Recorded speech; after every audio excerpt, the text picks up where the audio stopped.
Dasam Granth Sahib JIO. ਸੋਈਆ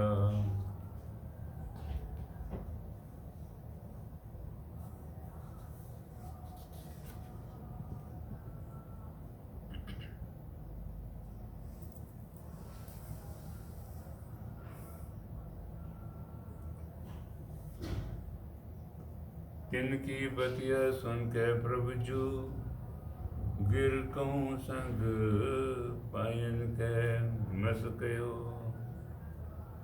न सक्यो सह भार सुता पग को, कब श्याम बने जल को धसक्यो। न सक्यो सह भार सुता पग को, कब श्याम बने जल लो धसक्यो। उसक्यो गिर ऊपर के धस के को, पावक जीव जरा न सक्यो। जद वीर हली तेह सैन मैं कूद परो, नहीं या तिनको कसक्यो। जद वीर हली तेह सैन मैं कूद परो, नहीं या तिनको कसक्यो। सतनाम वाहिगुरु वाहिगुरु।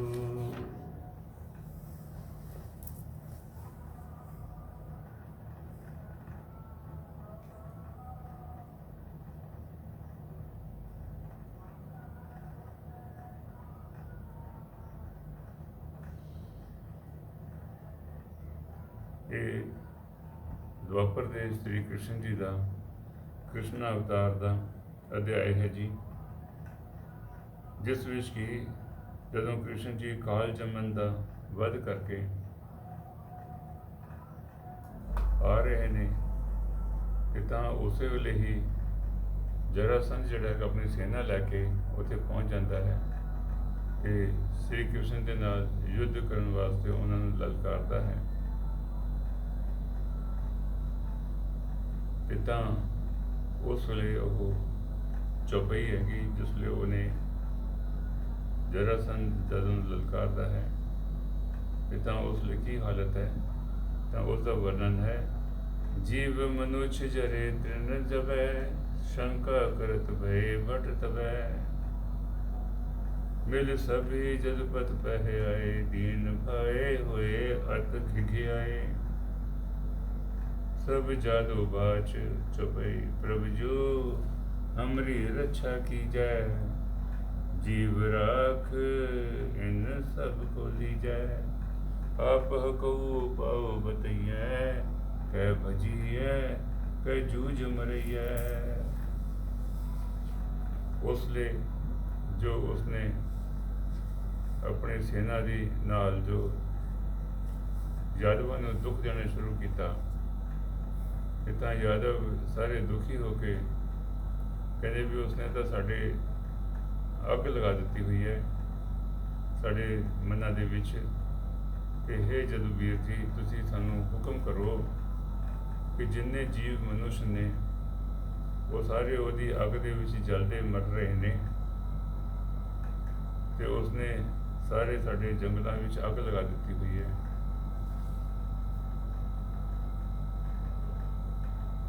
ਤੇ ਸਾਨੂੰ ਸ਼ੰਕਾ ਹੈ ਕਿ ਅਸੀਂ ਉਹਦਾ ਸਾਹਮਣਾ ਕਰੀਏ, ਉਹਨੂੰ ਕਹੀਏ, ਉਹਨੂੰ ਰੋਕੀਏ, ਜਾਂ ਅਸੀਂ ਉਸ ਤਰ੍ਹਾਂ ਹੀ ਉਸ ਅੱਗ ਨੂੰ ਜਲਦਾ ਰਹਿਣ ਰੱਖੀਏ ਜਿਹਦੇ 'ਚ ਕਿ ਜੀਵ ਸਾਰੇ ਜਲ ਮਲ ਰਹੇ ਨੇ। ਸ਼ੰਕਾ ਕਰਤ ਭਏ ਭਟ ਤਬੈ। ਸਾਡੇ ਜਿੰਨੇ ਵੀਰ ਨੇ ਉਹਨਾਂ ਦੇ ਮਨ 'ਚ ਸ਼ੰਕਾ ਆ ਗਈ ਹੈ। ਮਿਲ ਸਭੀ ਜਦ ਪਤ ਪਹਿ ਆਏ। ਫਿਰ ਉਹ ਸਾਰੇ ਮਿਲ ਕੇ ਕ੍ਰਿਸ਼ਨ ਜੀ ਕੋਲ ਆਉਂਦੇ ਨੇ ਤੇ ਦੀਨ ਭਾਤ ਹੋਏ ਅਰਥ ਘਿਘਿਆਏ। ਉਹ ਬੜੇ ਵਿਨਮਰਤਾ ਦੇ ਨਾਲ ਆਪਣੇ ਹੰਕਾਰ ਖੋ ਕੇ ਉਹ ਸ੍ਰੀ ਕ੍ਰਿਸ਼ਨ ਦੇ ਕੋਲ ਆਉਂਦੇ ਨੇ ਦੀਨ ਭਾਤ ਹੋਏ ਕੇ ਇੱਕ ਆ ਕੇ, ਯਾਨੀ ਕਿ ਬੜੀ ਵਿਨਮਰਤਾ ਨਾਲ ਬੇਨਤੀ ਕਰਦੇ ਨੇ। ਕੀ ਬੇਨਤੀ ਕਰਦੇ ਨੇ? ਸਭ ਜਾਦੂ ਬਾਚ, ਸਾਰੇ ਯਾਦਵਾਂ ਨੇ ਕੀ ਕਿਹਾ, ਯਾਦਵਾਂ ਨੇ ਕੀ ਕਿਹਾ ਚੌਪਈ ਵਿੱਚ, ਪ੍ਰਭੂ ਜੂ ਹਮਰੀ ਰੱਛਾ ਕੀ ਜੈ। हे ਵਾਹਿਗੁਰੂ ਜੀ, हे कृष्ण जी महाराज, साड़ी रक्षा करो, साड़ी रक्षा करो। जीव राख इन सब को लीजे, जिन्ने जीव ने जंगल दे विच उन्हें सारे दी रक्षा कर लो ਉਹਦੇ ਕੋਲੋਂ। ਆਪ ਕੋ ਉਪਾਅ ਬਤਾਈਏ, ਤੁਸੀਂ ਹੀ ਕੋਈ ਉਪਾਅ ਦੱਸੋ ਕਿ ਅਸੀਂ ਕਿਵੇਂ ਉਹ ਅੱਗ ਬੁਝਾਈਏ ਤੇ ਕਿਵੇਂ ਅਸੀਂ ਜੀਵਨ ਦੀ ਰਕਸ਼ਾ ਕਰੀਏ। ਕਹਿ ਭਜੀਏ ਕਿ ਜੂਝ ਮਰੀਏ, ਅਸੀਂ ਉੱਥੋਂ ਨੱਚ ਕੇ ਵਾਪਸ ਆ ਜਾਈਏ ਜਾਂ ਕਿ ਅਸੀਂ ਜੂਝ ਕੇ ਮਰ ਜਾਈਏ ਉਸ ਦੁਰਾਚਾਰੀ ਦੇ ਨਾਲ ਜਿਹੜੀ ਉਸਨੇ ਅੱਗ ਲਗਾ ਰੱਖੀ ਹੈ ਜਰਾਸੰਧ ਨੇ। ਅਸੀਂ ਉਹਦੇ ਵਿੱਚ ਕੀ ਕਰੀਏ ਦੱਸੋ, ਸਾਨੂੰ ਹੁਕਮ ਕਰੋ। ਤਾਂ ਸਵਈਏ ਦੇ ਵਿੱਚ ਸ੍ਰੀ ਕ੍ਰਿਸ਼ਨ ਜੀ ਦੀ ਗੱਲ ਫਿਰ ਅੱਗੇ ਆਉਂਦੀ ਹੈ। ਤਿਨ ਕੀ ਪਤਿਆ ਸੁਣ ਕੇ ਪ੍ਰਭ ਜੋ ਗਿਰ ਕਉ ਸੰਗ ਪਾਇਨ ਕੈ ਮਸਕਈਏ ਮਸਕਈਓ। ਉਹਨਾਂ ਦੀ ਇਹ ਗੱਲ ਸੁਣ ਕੇ ਯਾਦਵਾਂ ਦੀ ਪ੍ਰਭੂ ਜੀ ਸ੍ਰੀ ਕ੍ਰਿਸ਼ਨ ਜੀ ਮਹਾਰਾਜ ਗਿਰ ਕਉ ਸੰਗ ਪਾਇਨ ਕੈ ਮਸਕਈਓ।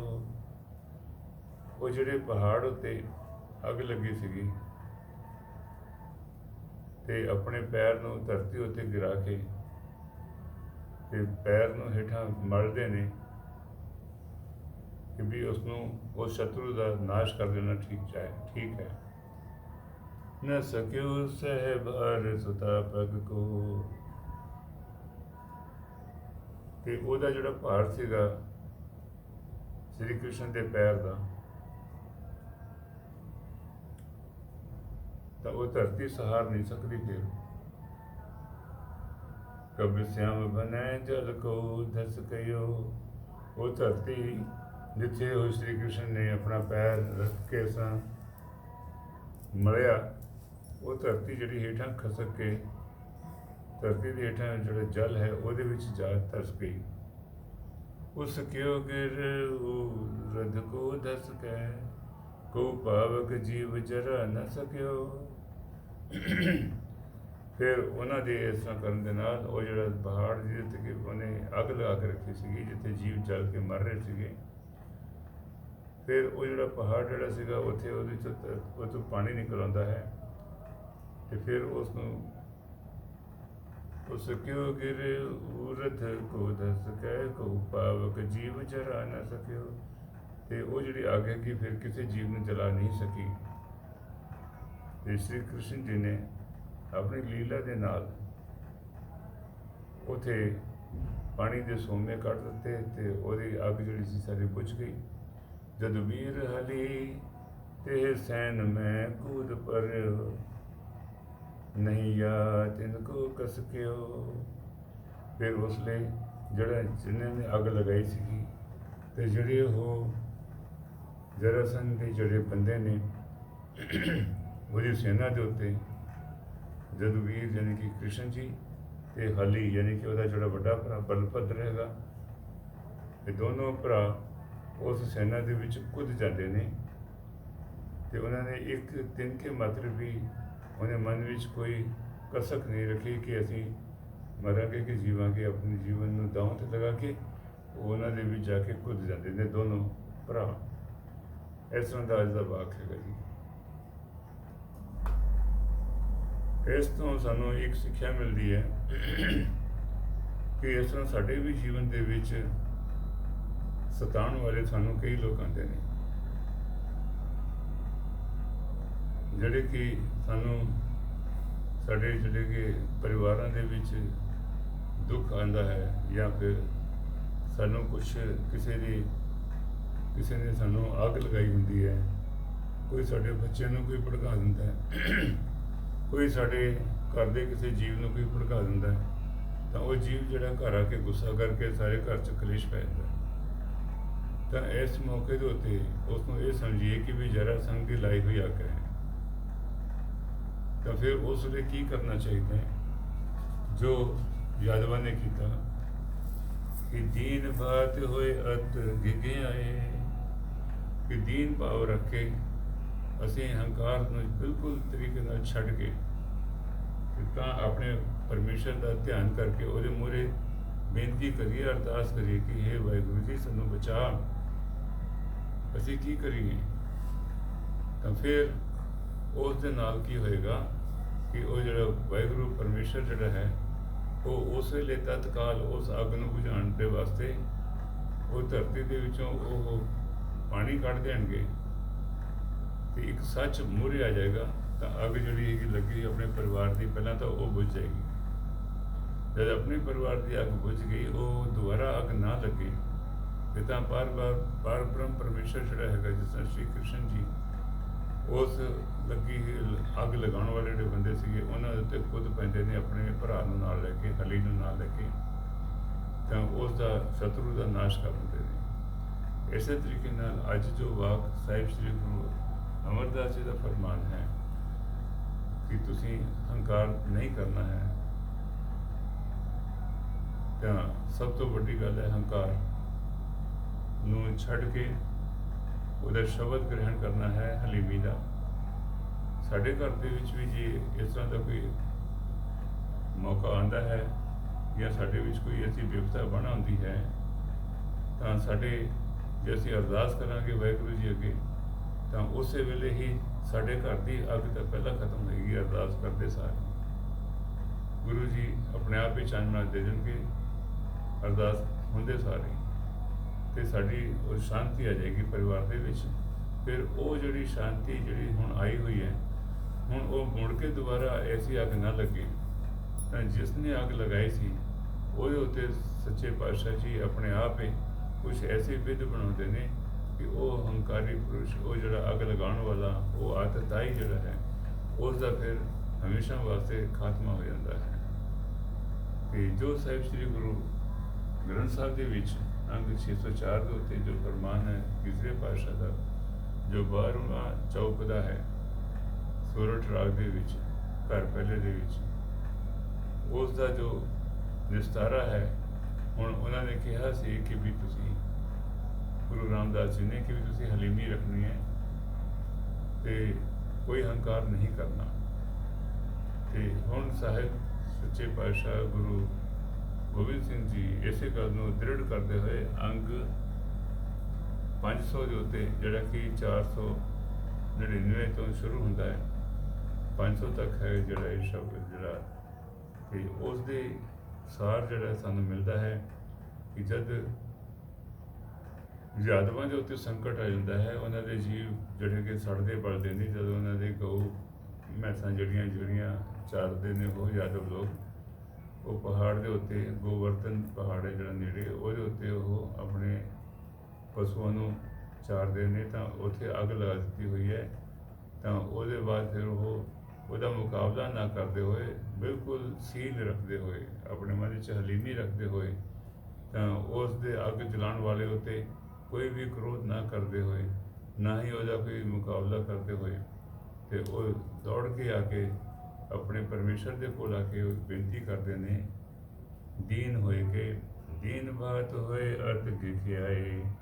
ਉਹ ਬੜੇ ਤਰਲੇ ਪਾਉਂਦੇ ਨੇ ਫਿਰ ਉਹ ਕਿ ਹੇ ਵਾਹਿਗੁਰੂ ਜੀ, ਸਾਡੇ ਉੱਤੇ ਇੱਕ ਹੀ ਵਿਪਤਾ ਆ ਗਈ ਹੈ।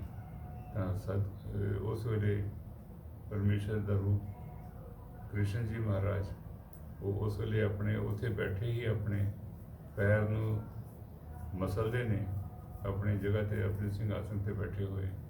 ਤਾਂ ਜਦੋਂ ਉਹ ਆਪਣੇ ਪੈਰ ਨੂੰ ਮਸਲਦੇ ਨੇ, ਤਾਂ ਉੱਥੇ ਉਹ ਜਿਹੜਾ ਪਹਾੜ ਹੈ ਉਹਦੀ ਧਰਤੀ ਧਸਕ ਜਾਂਦੀ ਹੈ, ਅਤੇ ਉਹ ਰਸਾਤਲ ਦੇ ਵਿੱਚੋਂ ਪਾਣੀ ਨਿਕਲ ਆਉਂਦਾ ਹੈ, ਅਤੇ ਪਾਣੀ ਦੇ ਸੋਮੇ ਫੁੱਟ ਕੇ ਉਹ ਸਾਰੀ ਅੱਗ ਜਿਹੜੀ ਤੁਰੰਤ ਸ਼ਾਂਤ ਹੋ ਜਾਂਦੀ ਹੈ।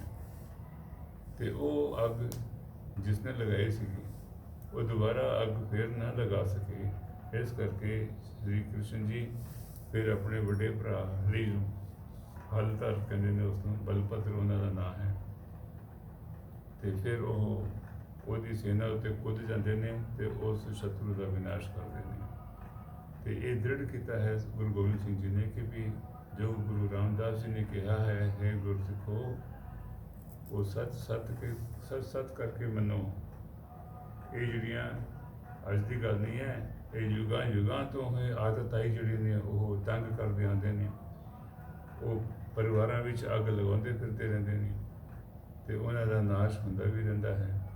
ਤੇ ਅੱਜ ਜੇ ਕੋਈ ਤੁਹਾਡੇ ਉੱਤੇ ਕੋਈ ਵਿਪਤਾ ਆਈ ਹੈ ਤੁਹਾਡੇ ਪਰਿਵਾਰ ਦੇ ਉੱਤੇ, ਜਿਹੜੇ ਕਿ ਤੁਹਾਡਾ ਪਰਿਵਾਰ ਵਿੱਚ ਖੇਰੂ ਕੀਤਾ ਹੈ, ਤੁਹਾਡੇ ਕਿਸੇ ਨੇ ਅੱਗ ਲਗਾ ਕੇ ਇਸ ਤਰ੍ਹਾਂ ਜੋ ਵਿਪਤਾ ਖੜੀ ਕੀਤੀ ਹੋਈ ਹੈ ਕਿ ਤੁਸੀਂ ਆਪਸ ਵਿੱਚ ਪਰਿਵਾਰ ਦੇ ਬੰਦੇ ਲੜ ਰਹੇ ਹੋ ਜਾਂ ਤੁਹਾਡਾ ਕੋਈ ਹੋਰ ਕੋਈ ਨੁਕਸਾਨ ਹੋ ਰਿਹਾ ਹੈ ਕਿਸੇ ਦੀ ਲਗਾਈ ਅੱਗ ਦੇ ਨਾਲ, ਤੇ ਤਾਂ ਤੁਸੀਂ ਸਿਰਫ ਸਤਿਗੁਰੂ ਸੱਚੇ ਪਾਤਸ਼ਾਹ ਦੇ ਅੱਗੇ ਬੇਨਤੀ ਕਰੋ, ਧੰਨ ਧੰਨ ਸਾਹਿਬ ਸ੍ਰੀ ਗੁਰੂ ਗ੍ਰੰਥ ਸਾਹਿਬ ਜੀ ਅੱਗੇ,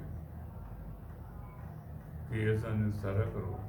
ਤਾਂ ਉਸੇ ਵੇਲੇ ਹੀ ਸਾਹਿਬ ਸੱਚੇ ਪਾਤਸ਼ਾਹ ਜੀ ਮਿਹਰ ਕਰਨਗੇ। ਤਾਂ ਜਿੱਥੇ ਵੀ ਵਾਹਿਗੁਰੂ ਜੀ ਸੱਚੇ ਪਾਤਸ਼ਾਹ ਜੋ ਹਰ ਥਾਂ 'ਤੇ ਹੈਗੇ ਨੇ, ਤਾਂ ਜਿਹੜਾ ਆਤਤਾਈ ਹੈ ਜਿਹਦੀ ਅੱਗ ਲਗਾਈ ਹੈ, ਪਹਿਲਾਂ ਤਾਂ ਉਹ ਅੱਗ ਬੁਝ ਜਾਏਗੀ ਤੇ ਜੀਵਾਂ ਨੂੰ ਆਪਸ ਦੇ ਪਰਿਵਾਰ ਦੇ ਲੋਕਾਂ ਨੂੰ ਸੋਝੀ ਆ ਜਾਏਗੀ ਕਿ ਅਸੀਂ ਮਿਲ ਬੈਠ ਕੇ ਬੈਠਣਾ, ਕਿਸੇ ਦੇ ਕਹੇ ਤੇ ਅਸੀਂ ਆਪਸ ਵਿੱਚ ਲੜਨਾ ਮਰਨਾ ਨਹੀਂ ਹੈ। ਅਸੀਂ ਆਪਣੇ ਘਰ ਦੀ ਪਹਿਲਾਂ ਏਕਤਾ ਬਣਾਉਣੀ ਹੈ ਤੇ ਫਿਰ ਉਹ ਪ੍ਰੇਮ ਭਾਵ ਦਾ ਆਪਸ ਵਿੱਚ ਜਿਹੜੀਆਂ ਮਨ ਮੁਟਾਵ ਹੁੰਦੇ ਨੇ ਉਹ ਮਿਟਦੇ ਨੇ। ਤਾਂ ਉਹ ਅੱਗ ਜਿਸ ਬੰਦੇ ਨੇ ਲਗਾਈ ਸੀਗੀ, ਜਿਸ ਨੇ ਚੁਗਲੀ ਲਾਈ, ਜਿਸ ਨੇ ਗਲਤ ਗੱਲ ਕਿਹਾ, ਕਿਸ ਨੇ ਗਲਤ ਭੜਕਾਇਆ, ਫਿਰ ਉਸ ਦੀ ਸਦਾ ਵਾਸਤੇ ਫਿਰ ਉਸ ਦਾ ਨਾਸ਼ ਕਰਦੇ ਨੇ ਉਹਦੇ ਔਗਣਾਂ ਦਾ। ਤੇ ਇਸ ਕਰਕੇ ਭਰੋਸਾ ਰੱਖੀਏ ਅਸੀਂ ਜੋ ਗੁਰੂ ਜੀ ਦੇ ਵਾਕ ਨੇ, ਸੱਚ ਕਰਕੇ ਮੰਨੀਏ, ਗੁਰੂ ਕੀ ਬਾਣੀ ਨੂੰ ਅੱਖਰ ਅੱਖਰ ਦਾ ਬਿਲਕੁਲ ਸੱਚ ਕਰਕੇ ਜਾਣੀਏ। ਐਸੀ ਆਪ ਜੀ ਦੇ ਸਾਡੇ ਜਿਹੜੇ ਵੀ ਸੁਣ ਰਹੇ ਨੇ ਉਹਨਾਂ ਦੇ ਮਨ ਵਿੱਚ ਇਸ ਗੱਲ ਦੀ ਭਾਵਨਾ ਆਉਣੀ ਚਾਹੀਦੀ ਹੈ। ਇਹ ਅੱਜ ਦੇ ਵਾਕ ਜਿਹੜੇ ਸ੍ਰੀ ਗੁਰੂ ਆਦਿ ਗ੍ਰੰਥ ਤੇ ਦੂਸਰੇ ਦਸਮ ਗ੍ਰੰਥ ਦੇ ਵਿੱਚ ਹੈ, ਇਹਨਾਂ ਦਾ ਸਾਰ ਜੋ ਹੈ, ਇਹਨਾਂ ਨੇ ਜੋ ਉਪਦੇਸ਼ ਨੇ ਦਸਮ ਗ੍ਰੰਥ ਵਿੱਚ ਉਹ ਉਹਨਾਂ ਨੇ ਕਥਾ ਦੇ ਵਿੱਚ ਉਹ ਸਮਝਾ ਦਿੱਤੇ ਨੇ। ਵਾਹਿਗੁਰੂ ਜੀ ਕਾ ਖਾਲਸਾ